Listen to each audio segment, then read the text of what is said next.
Hello and welcome to today's podcast. I'm Susan Guthrie, your host, and today I have to tell you, a really interesting topic for you. I was just telling my wonderful guest that I'm excited to do this episode because, as all of you, my listeners know, I've been in the family law field for a very long time, and this is a topic certainly that we talk about. But she has had great success with a very particular type of custodial arrangement that I'm really excited to hear what she has to say. So let me introduce her. Her name is Beth Behrendt, and she is a freelance writer and the mother of 3 boys. And she has been, now here it is, nesting with her ex for almost 6 years. And in fact, her children, her sons, have never left the family home. She and her ex have been going back and forth between the family home to parent the children, and the boys have stayed in the house. And that's for 6 years. So I can't wait to hear this story. She says it is the way that has helped her family to be happier than ever before. And we all want that after divorce. And we were just talking actually a minute ago about the fact that many of us think that life after divorce is pre-scripted for us, but in fact, it's actually a blank slate, and she wrote an entirely new script. So Beth, I want to thank you very much for joining us today. Thank you, Susan. I'm so excited to be here. Thanks for letting me share my story with your listeners. Well, I truly am excited when you reached out with this topic. And I mentioned this to you just before we got started here. Having done family law and helped people craft parenting plans for 30 years now, I have to say, nesting has been something I have only ever seen something that people try, say, in the early days of separating, when mom and dad are still trying to figure things out, or mom and dad, depending on the family situation. But where, they're still feeling their way. They don't want to disrupt the children any more than necessary. And so they do it for a short period of time. But I'll be honest, I have never seen a case where a family's done it for more than, I'm trying to remember in my experience, probably more than 6 months to a year at most. So I'm fascinated to hear how this has worked out for you for 6 years. And in fact, it's worked out so well, you've written a book, and that's hopefully going to be coming out very soon. So let's start with just explaining for my listeners what nesting is, or bird nesting is the other term that's used. Right. Those are the 2 common terms. I've just defaulted to nesting. And I always joke that sort of hand gestures help, that the kids have stayed in the family home, and sometimes I'm there parenting and my ex is away. Lately, it's been that he has a significant other that he goes to her house. And then we switch off and I move out to my apartment, which is very near to the family home. But the kids always stay in the family home. And it's been that way since we first separated, 6 years ago, which I can't believe. But the kids never come to my apartment. They're welcome to come, but it's a small place.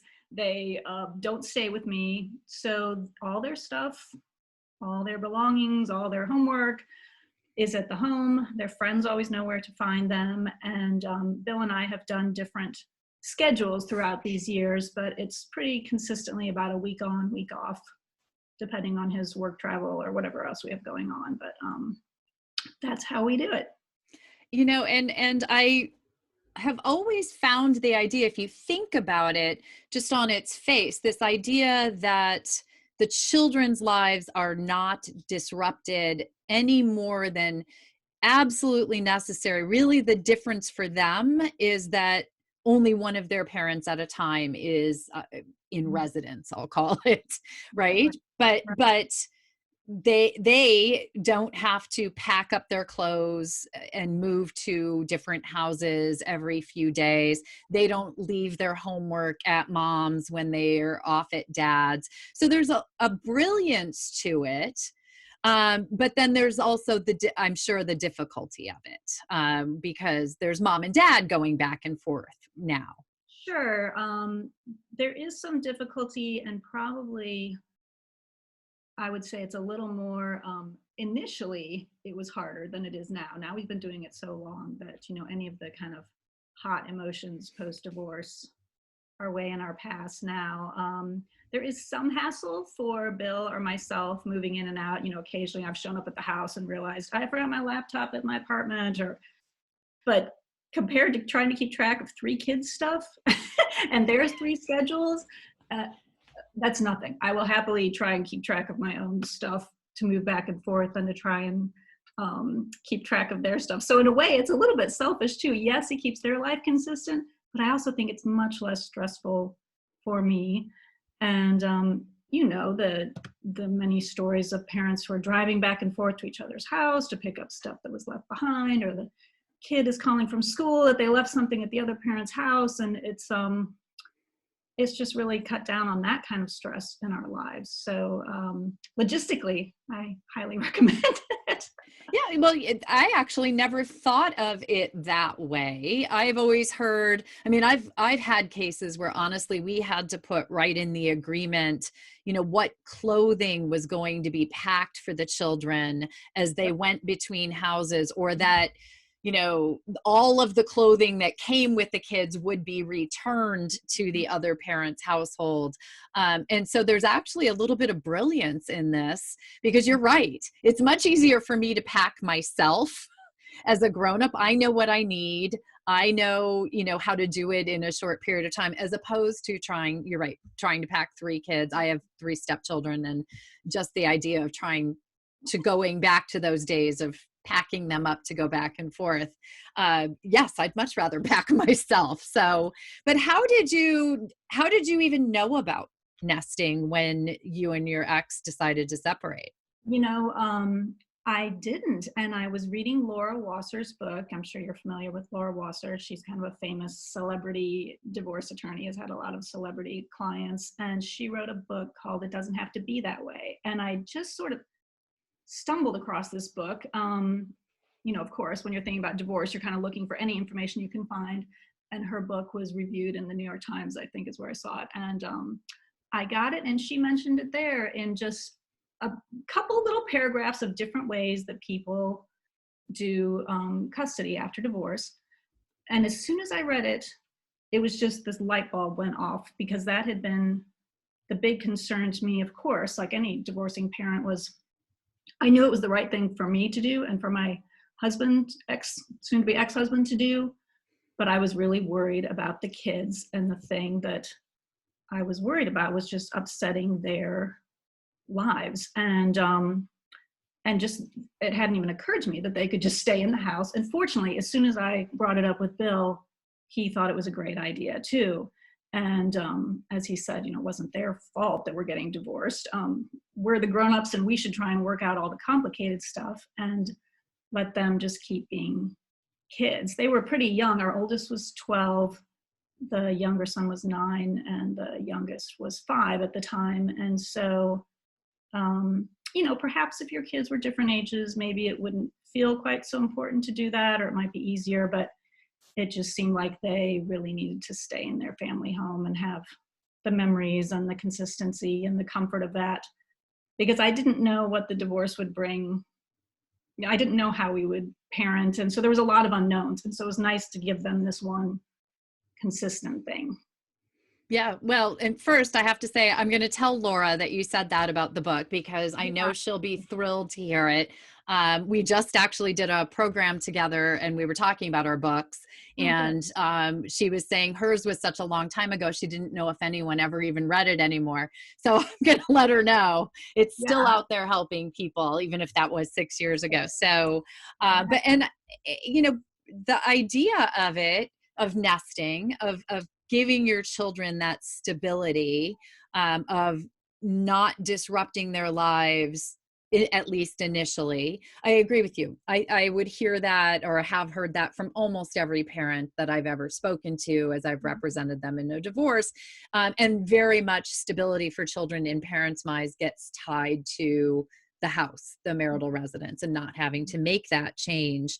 But then I get knee-jerk reactions or thoughts from parents on, when we talk about nesting, on the privacy side of things. So here you are going through a divorce with someone. We all know there's an emotional content to that. And the two of you are sort of moving in and out of your house. Um, the privacy issue becomes something that, do you have to pick up every single piece of paper that you have laying around the house and make sure everything's put away? How do you know someone's not going through your stuff when you're not there? Did you guys experience some of those, I'll call them growing pains in the process? I would say that it was something I was concerned about and talked with my attorney about. And even in our settlement, he worked out some things about privacy, but ultimately it wasn't really an issue. And, fortunately we had a house where I could move into the guest bedroom suite. So I was able to have sort of my private space at the house, and I wasn't going, back into the master bedroom and going, we weren't sharing that space. But I imagine a lot of people have scenarios like that where they could carve out some space. It's certainly, a respect thing. And I do think that because we were nesting, there were some, of course, emotional challenges. It's hard not to, wonder what's going on in the other person's life, and you're not really supposed to know anymore. But I found it not that difficult to keep that, that growth part of my life separate from the parenting part of my life. And I think that Bill did a good job of that too, that when we did cross paths in the house, we solely talked about parenting things. If there was stuff we had to talk about that was divorce related, money or emotional stuff, we did that away from the house, away from the kids, which I think is good advice for any divorcing parents. And I do think because we were crossing paths in the house, it sort of forced us to get along better than we might have. There's no just being annoyed and dropping the kids in the driveway and driving off. That's true. I would always, walk into the house while he was still there. And so it kind of forces you to get over whatever you're mad about, or at least like put it aside for a little bit. And then I think that helps you kind of become more collaborative with each other instead of just, I'm done with you. You know what I mean? Yeah, well, and maybe a little more cooperative too, where because you are somewhat intertwined in this, still in the home and in co-parenting, maybe you have to sort of give and take a little bit more than if you're just dropping them in the driveway and taking off, which is a positive, I think. But then there's the question, and this is what has always come up for my clients: where do you go when you're out of the house? What's the situation? Because it can be expensive to establish separate residences. I mean, ultimately you might need 3 residences in order to do this, one for each parent outside the home, and continue to financially maintain the home. Was that an issue in your case? And I would imagine for 6 years it's been an issue. Yeah, and it's certainly evolved over the 6 years. I think and I can tell you the different things that we've done, but even looking back now, and what we thought initially has proven to be true, that to do this was still going to be cheaper than setting up 2 full-size houses for 3 kids, duplicating all that stuff you need to duplicate for them, keeping them in the same area for school, that we just thought it didn't make sense financially to set up these 2 big separate households. So we've gone through several different iterations initially, and I'm not saying I would recommend this necessarily, but we did share an apartment. And by share, I mean, we were never in it at the same time, but we set that up because we weren't sure we were going to stick with nesting. And so it seemed like an easy way to just have an extra space to go to. And we moved in and out of that and out of the house. Then we did move to each having our own apartments for a while. And that then Bill began to travel a lot for work. And so it just didn't make sense for him to keep an apartment. And he was traveling almost half the month anyway. So that's what we've done for quite a while. But then, as I mentioned, when you and I chatted earlier, he has a significant other now. And so because of this COVID time, he's not traveling for work. So he does go to her house when he's not parenting in the house. And that's wonderful. And luckily she's very supportive of the whole thing, and it's worked out really well. So I think there are a number of ways you actually can save money by nesting. And I've talked to some people, you know, who maybe stay with a family member. I even know some families where they have just actually stayed in the same house, but either like built on a guest room suite or something like that, and so have a, you know, a break from the parenting time. But there's a lot of creative things you can do, and I guess that's my whole point about parenting after divorce, is that I hope people don't just fall into the assumed roles, that there's all sorts of different ways you can do it, and different ways you can find what really works best for your family and set a good example for your children at the same time. I mean, that is a key to all of this. And I know that over the years, for me as a divorce attorney, people will come into my office thinking that there is a preordained path that everything is going to follow, that there's going to be two separate households, the kids are going to go back and forth. Everything sort of will fall into place because that's how it's done. And one of my, you know, passions, and one of the reasons I do the podcast, is to let people know absolutely not. You are the authors of your future. You may have a co-author, and you may not want to write with that person, but if you're co-parenting, you're co-authors. And I think it's positively brilliant what you just said about it actually saving money to nest. I truly never thought of that and never had it brought to my attention. And so I really want listeners to sort of hone in on that. I can see the awkwardness of perhaps sharing a separate apartment, but it is very expensive to establish two what I'll call equal households for children. So if you can go get, say, a 1-bedroom apartment as your secondary residence that you're only going to be in when you're not the in residence parent, that very well could be less expensive, and it can be outside the school district, which is often very expensive for parents if they're trying to stay in in their school district. So wonderful point. I think that's great.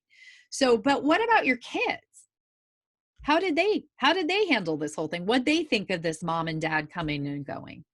You know, I think that they really didn't think about it that much. I mean, I don't mean to sound perfect, like naive or blasé to their feelings. Believe me, I was, monitoring them very closely early on. And I did have a family therapist that we would go to and talk to. And she even remarked to me, probably this was a good year or so later, as the two older ones in particular were sort of moving into teenagehood, and they still like to go and talk to her, fortunately. And she and I were talking one-on-one, and she said, your boys, they have the same kind of stresses and worries of other teenagers, she said, but they have never once brought up the divorce as something that is stressful in their lives. And she said, and I think it's because you're doing this nesting. It's just not really a factor in their day-to-day existence. What parent wouldn't want that? Right? That's the mic drop moment right here. That's amazing. Think about that, children speaking to a therapist and the divorce was not one of their topics. That's amazing.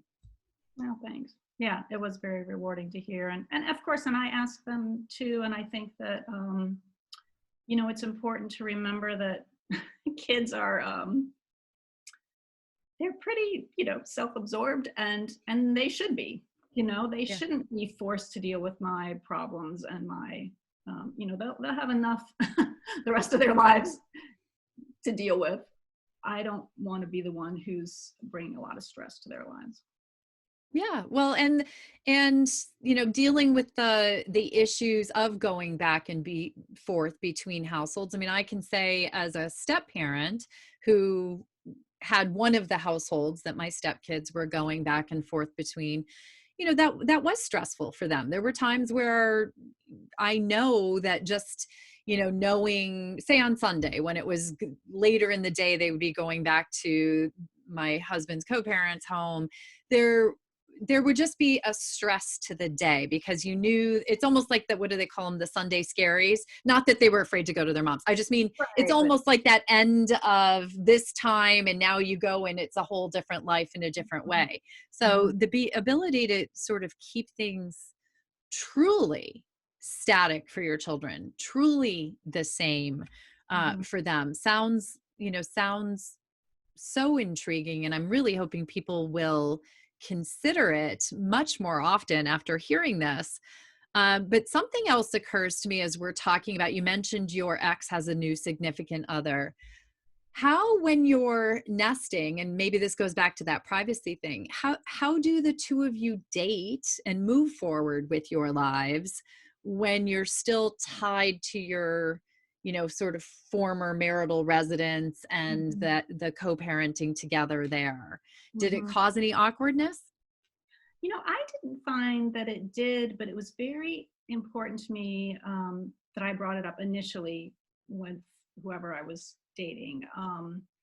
I thought it was, a pretty important factor. But for me, it was a good gauge of that other person, that man. Was he, was he open to different ideas? Was he supportive of me putting my children first? Because at this point in my life, that really is what needs to happen. They still need to come first. And fortunately, I'm also dating someone who's been very, very supportive of it and understanding. And I think if you're just clear early on that you're doing it because of your children, and that it's obvious that we're not doing it because we're trying to get back with each other. There's just, I think that each of our significant others don't feel any threat, like a romantic threat. And so, both of them have commented that they wish they could have worked that out in there because they're both divorced parents as well. And so I think it could be challenging for people, especially if they're not perhaps very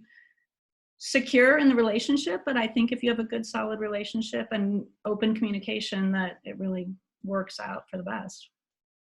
That is a significant factor as well. I recently had Ben Heldfond and Nikki DiBartolo on. They wrote Our Happy Divorce. Mhm, mhm. And I do actually tonight, I'll be doing, they have their son Asher is going to be on our Facebook live stream tonight. And I love hearing from the kids, but I also something you said there, Ben has said when he started dating Nadia, his wife, current wife, that her openness to the fact that he had such a strong co-parenting relationship Mhm, with Nikki mhm. was what made their relationship work. That's That they were doing something that may have seemed or unorthodox in the world of divorce is this horrible thing and you hate your ex-spouse forever. mhm, And so, they were doing this, we're a happy combined co-parenting family unit and we're mhm. a strong unit. And so, that's actually a significant factor that that you pointed out there, that if you have a good new partner or a partner with and it's a viable relationship, they're going to accept your co-parenting relationship with your Mhm. ex. And I do think, and I'm sure you could do this in other co-parenting situations, but I do think because we had this nesting and this family home situation, that Bill and I were each pretty cautious about bringing a new person into that we really hold that, I don't want to overemphasize it, but it's sort of a sacred space for the kids. And so we each spoke to each other before introducing our new boyfriend and girlfriend to the kids. It was kind of a discussion about what are we going to say to the kids, how was this going to happen, and we had some sort of unwritten rules about how dating would happen in terms of the house. And I think we both felt that we had plenty of time when we weren't parenting. That was a fine time to pursue dating, but it didn't need to be something that was being pursued while we were parenting. Well, and that's true. You don't have to bring the new person into the nest right away, right? Right. That can be something that that you wait for the right time. And I've done that show. When's the right time to bring in Mhm. the new significant other, because it's a big factor for your kids. And I would I would think it would be an even bigger factor when you're melding that into a nesting situation. But something that you mentioned there also, I think, is a significant factor is the communication you have with your ex. Clearly, the two of you have open lines of communication. Has it been, you mentioned earlier that you think the nesting contributed to that. So that's one benefit, perhaps, is an enhanced communication with your ex. What other benefits have you seen come from the nesting? Well, just to touch on the communication, I think that I want to make clear that it wasn't like we had just a dreamy little divorce of like, okay, have a great life, that's okay. I mean, it was hard and it was contentious, and it would be okay for a while and then flare up again. And so I hope that people will consider, even though it may seem at the time like you're not going to be able to get past those feelings, you will, if you, I mean, of course, unless there's extreme cases of abuse or something like that, but this, Sure. Just being mad at each other, that will pass. And so try to keep that in mind, when you're feeling challenged by that. But in terms of just overall benefits, I think that the thing that I really like about it, and I guess this is kind of my mission to change this, is I hate that phrase, a broken home, kids from a broken home. And I really feel like that just doesn't apply to our family. We're still a family, and in a way we've just sort of expanded now with more people in it. But there's no doubt who's the father and who's the mother, and then what our shared history is together. Obviously we were married for quite a while to have children that age, and we have extended family on both sides that the kids are close with. And I love that they still are sort of surrounded by that family history and the family memories and stories that we could all share together from when they were little, and stories that even, are happening now together. So Sure. I feel very fortunate. Well, and I have to, again, going back to my 30 years of doing this, you are fortunate, I think, because I don't hear these, one of the reasons I love Ben and Nikki's story so much is because it's not the norm. It's not what I've seen over and over and over again in my career, and neither is your story.